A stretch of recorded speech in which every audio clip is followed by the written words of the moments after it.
Hey TX, I've been meaning to send this to you for a while after watching your previous subscriber submission video, but haven't been able to until now, what with real life and all. Still, I hope you enjoy watching this game. I myself am part of the Bloody Red Squadron, BRS, and as such I was squadded up with Shadow Threat and Wolf of the North in this game too. Cheers mate, jolly. It's about damn time I made one of these videos again. Let's get to work.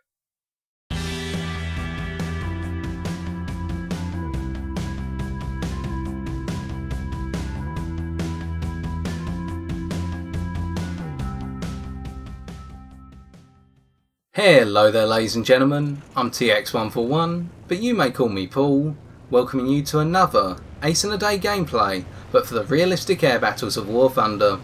That's right ladies and gentlemen, we've got another Ace in a Day in realistic battles, but the spotlight is not on myself today, but it's instead shining on JollyOldChap20 of Bloody Red Squadron, or BRS. Jolly is flying out in his P-51D-30 Mustang on the Berlin Summer 1945 alternate history map against the Russians. Jolly is not alone however, flying alongside two other very talented pilots in the form of another P-51D-30 as piloted by BRS's Wolf of the North and a P-51D-5 Mustang as piloted by Shadow Threat, who may or may not be a member of BRS as of this video, and definitely was not as of the course of this replay, from my vision. Both P-51D Mustangs, i.e. the D30 and the D5, share the same battle rating and tier at the moment, a battle rating of 4.7 and a tier of 4, and are all higher altitude American fighters which are optimised for higher altitudes thanks to their Merlin engines and thrive on the need for manoeuvrability through high speeds and the ability to use energy tactics very well against the likes of the Messerschmitt Y9Gs and the Yakovlev Yak-9s. Jolly straight away is going for a 20-degree angle of climb straight out of takeoff in order to try and build up as much altitude before his speed drops below approximately 295 km an hour. It's at this point that Jolly will switch to a 15 to 16 degree angle of climb and then gradually build up his speed and altitude together. We can see already that the two P-51s he is squadded up with have broken off to go into their own climb strategies. Now some of you may say this is bizarre, a squad should always fly together. But there is an alternative theory here, that Jolly and his squad mates will be able to come into the battle at the same time and converge from different directions, being able to bring all three sets of 6 50 caliber machine guns to bear on the same target at once, or at least one set onto the target when it is exposed while chasing the other two fighters. All three planes are equipped with 6 50 caliber M2 Browning machine guns. For the D30 there are 1,880 rounds of ammunition in total. This is offset by the D5's 2,080 rounds of ammunition. But to the D30's advantage, it does have an extra 10 km an hour in top speed, and a climb rate which is 3 to 4 meters per second higher by comparison to the D5, which leads to an interesting mix-up here. The D30s will get to altitude first, with the D5 trailing behind slightly, but at the same time all three planes will be able to get to higher altitudes at least the same rate of the Russian counterparts that they are likely to face, such as the I-185 M71, the LA-7, and the Yakovlev Yak-9 and Yak-3. Jolly is continuing to climb. We have seen him switch to his 16 degree angle climb now and beginning to build up both speed and altitude at the same time. Off in the distance we can see a friendly BTD-1 which is gradually making its way over towards the ground target. But with planes such as the Yak-3 and the LA-7 we have to bear in mind that these Russian fighters are optimised for low to medium altitude, especially below 4,000 meters. And this means that they can very quickly secure the central regions of the map down low and take out the ground attack aircraft that might be pushing forward, such as that BTD. There is also a Tu-2 underneath Jolly right now attacking the ground units or getting ready to attack them, but unfortunately that is the compromise that you have with a high altitude fighter. You either have to go for broke up high or alternatively play to your detriment down low, and Jolly is choosing the former here. As he continues to climb we'll see him brake to the right shortly. I make a 90-degree turn in order to head into the centre of the map. Another P-51 at his approximate 10 o'clock at roughly the same altitude is doing the same.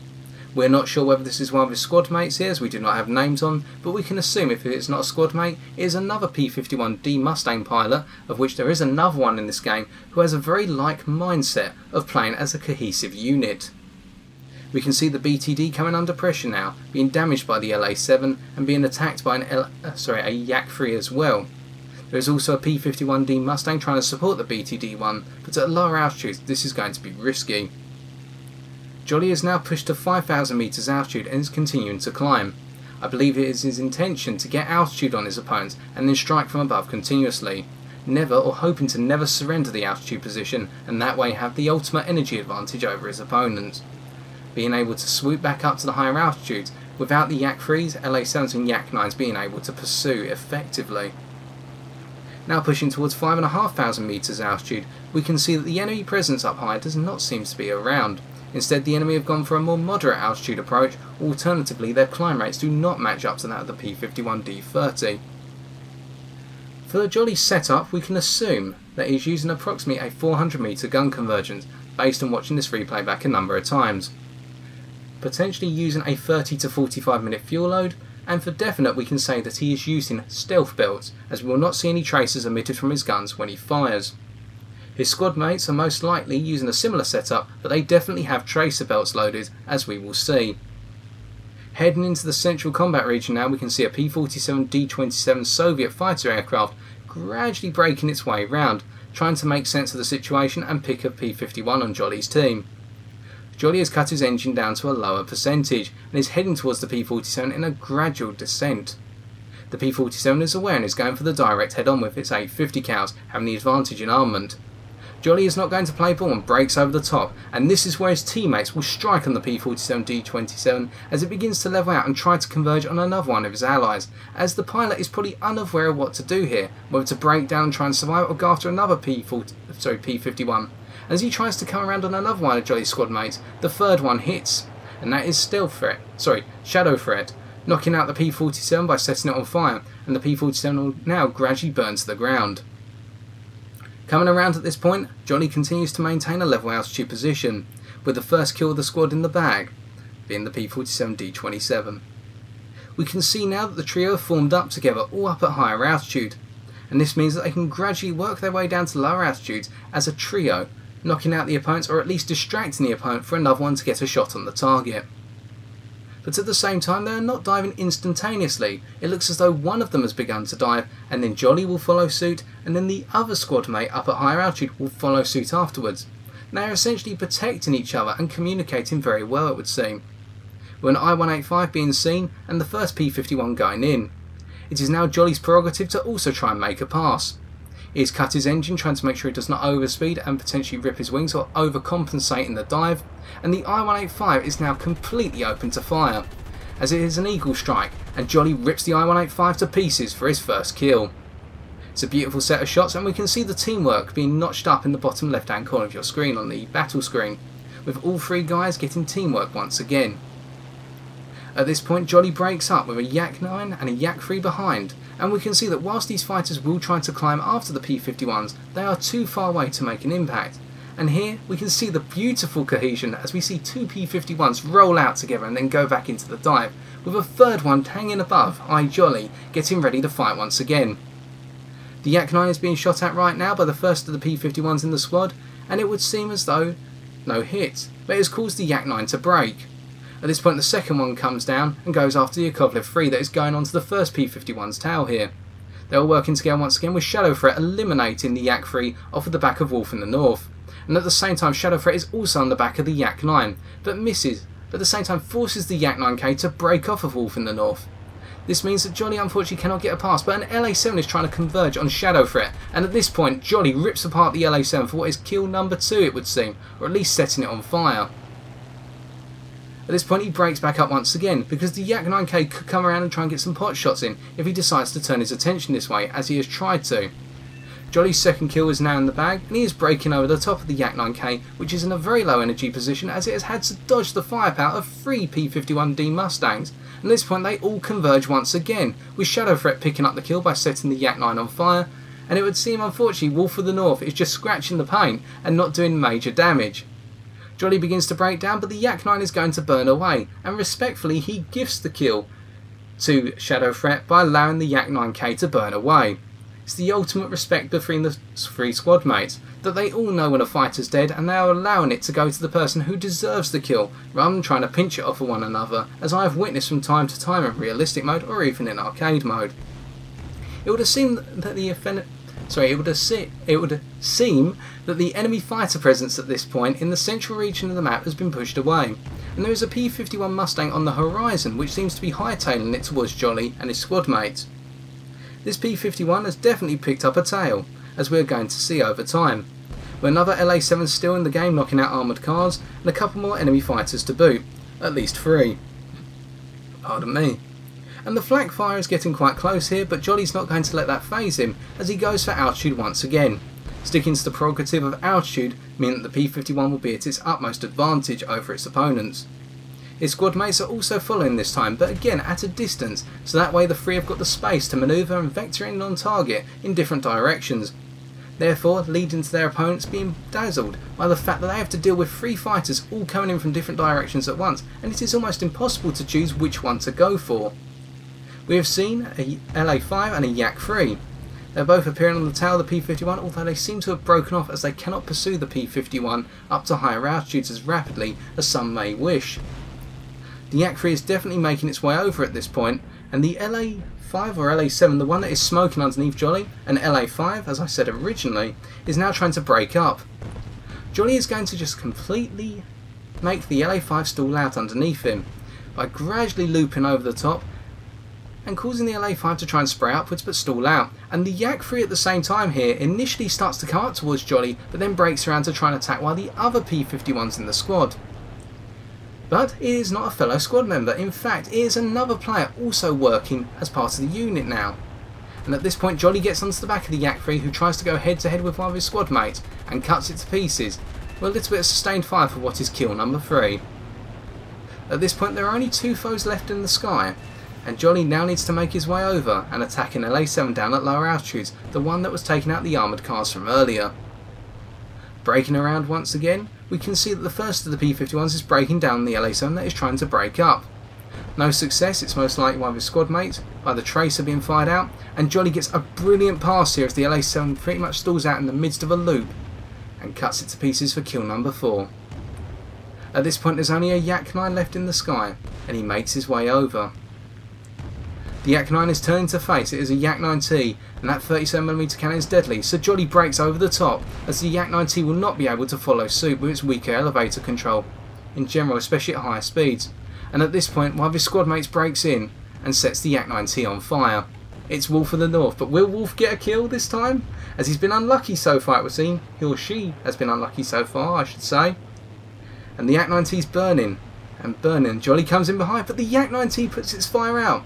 At which point Jolly's ready to cover it off, and again, working together, the trio are going to finish off the Yak-9T in style, as Jolly gradually makes his way round, lines up the shot, sets it on fire once again, the fire goes out, but he's got guns on the Yak-9T, and it's an ace in a day.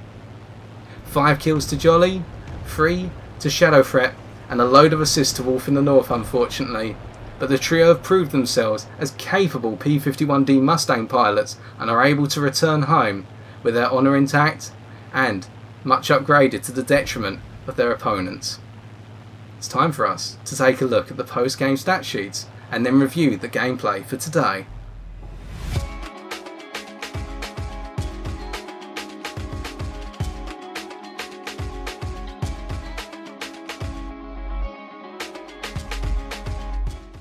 Eight kills between 3 P-51D Mustang pilots. Brilliant job once again guys, and there is much we can learn from this replay. But due to time being a constraint, we're going to pick up 2 individual lessons from Jolly's overall performance, and then one key thing we can learn from the overall teamwork displayed here today. For our first individual lesson of today, we take a look at the concepts of baiting an opponent into a weaker energy state and maintaining a higher altitude position over one's opponent, hand in hand. When we say baiting the opponent into a weaker energy state, we exemplify this in Jolly's replay through the first head-on encounter with the P-51D-30 Thunderbolt, where Jolly encouraged a head-on but never meant to entertain the thought of a pure head-on by going head-to-head with 8 50-caliber machine guns of the Thunderbolt. Instead, he made sure the Thunderbolt pilot had to go into quite a reasonable angle of climb to bring his or her guns to bear, at which point Jolly tried to maintain the higher altitude energy position successfully by breaking over the top via a loop. At which point, as the P-47 could not maintain its stance as it would have to level out in order to pick up its speed before stalling, the P-47 would fall victim to Jolly if it were not for his teammate coming down on the P-47 Thunderbolt instead. And this is how the two concepts of baiting an opponent into a weaker energy state, whereby they had to either level out after a limited period of time, or alternatively go into a split test to revive their energy state and compromise their altitude, combines with the concept of maintaining that higher altitude position, as Jolly was always in a position where he could regain his speed by coming out of a loop once again, or by turning over his opponent and breaking back down in a rather steep dive. This aptly brings us on to our second point of consideration, and that is the concept of patience in gaining a firing solution. In particular, I'd like to draw your attention to kills number 1, i.e. on the I-185, and kills 2 and 4 on the LA-7s. In all three cases, Jolly was in an altitude position of advantage and at the same time was in a steep dive against his opponents. And as soon as he went into this steep dive, he made sure to cut his engine down to a very low performance percentage, or to 0% completely. In doing so, this reduced the likelihood of him overshooting in the first place and gave him more time to line up his shot on target. But rather than open fire at a distance of say 700 to 800 metres and try to spray indiscriminately onto the target's fuselage and see where the sparks would register, Jolly waited until a range of approximately 600 to 550 metres before opening fire, and this is what has led me to believe that his gun convergence is set to 400 metres. As at exactly 400 to 350 metres, all three targets in the examples were ripped to pieces, and this is because Jolly took his time to line up his shot and then begin to spray onto target and make the convergence work to his advantage. It is something that we can all benefit from, that if we take our time and try to line our shots up on target at our ideal convergence, even if our guns are nose mounted, try and get in close, then we can save our ammunition and really make the rounds count. We now come on to our final point concerning teamwork, and that is the idea of a squad converging to target rather than flying to a target. When we say a squad flies to a target, we mean that the squad flies together as a group in a single bearing in order to head to a single target, or indeed a single position. We do this quite commonly, especially if we are escorting bombers for example, and that is where this works very well, simply because you've got a tight-knit group that can defend itself very well. But in the case of three fighters making a sweep, as we saw here with the three P-51s, as commanded most likely by Jolly with his ace in a day, we saw the three P-51s all converge to a given target simultaneously, or approximately at the same time. The first kill that the squad picked up on the P-51D-30 Thunderbolt is a key example of this. Jolly made the first head-on pass and enticed the P-47 pilot up, but as soon as the P-47 pilot wanted to react, he then had to level out because he had another two P-51s both bearing down at the same time and getting ready to blast him full of 50 caliber lead. And at this point, the P-47 pilot had no idea what to do. We saw that they tried to brake one way and then brake the other, but it was too late, as the 50 caliber rounds were already on their way, and one of the Mustangs was very likely to pick up some severe hits, or alternatively pick up the kill. And this was continued throughout the gameplay, and this is what led the squad to pick up 8 kills in total, and for a fellow P-51 pilot not part of the squad to also pick up a kill. Because in the end, the opponents that these guys faced did not know which way the rounds were coming from, and when they figured it out, it was way too late. With that, I would once again like to echo my gratitude to you JollyOldChap20 for sending in this replay, and echo my shout out to your colleagues Wolf of the North and Shadow Threat for what was a fantastic replay in your P-51 Mustangs. You are an inspiration to us all who want to be experienced P-51D Mustang pilots in realistic mode, just like yourselves. As always, ladies and gentlemen, if you think I've been too lenient or not complimentary enough to the pilots who are displayed here today, then why not let me know in the comments section below. Thank you as always for watching, and if you have enjoyed, why not leave a like, comment or subscribe for future War Thunder subscriber spotlight videos on my channel. But until next time, take care and good luck in the skies!